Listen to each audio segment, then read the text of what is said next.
બિપોરજોય વાવાઝોડું અતિ વિકરાળ બની કચ્છ નજીક પહોંચી પ્રતિ કલાક 8 કિલોમીટરની ગતિથી વધી રહ્યું છે આગળ. ગુજરાત પર 36 કલાક ભારે. વાવાઝોડાના સંકટને જોતા મુખ્યમંત્રી ભૂપેન્દ્ર પટેલે લોકોને સતર્ક રહેવા કરી અપીલ. કહ્યું તમામ પડકારોને પહોંચી વળવા તંત્ર સજ્જ.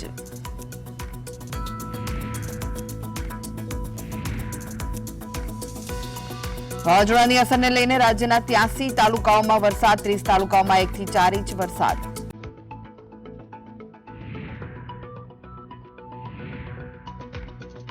ભારે પવનથી દ્વારકામાં આકાશવાણીનો ટાવર ધરાશયી તો ગુમતી ઘાટ પર આવેલા શ્રી કૃષ્ણ મંદિરમાં ભરાયા ગોઠણસમા પાણી.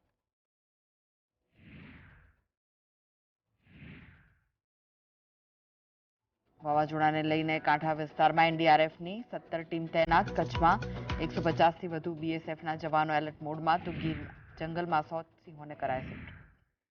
વાવાઝોડાથી પ્રભાવિત થનારા વિસ્તારોમાંથી અત્યાર સુધીમાં 20,000 થી વધુ લોકોનું સ્થળાંતર. તમામને સુરક્ષિત સ્થળે અપાયો આશરો.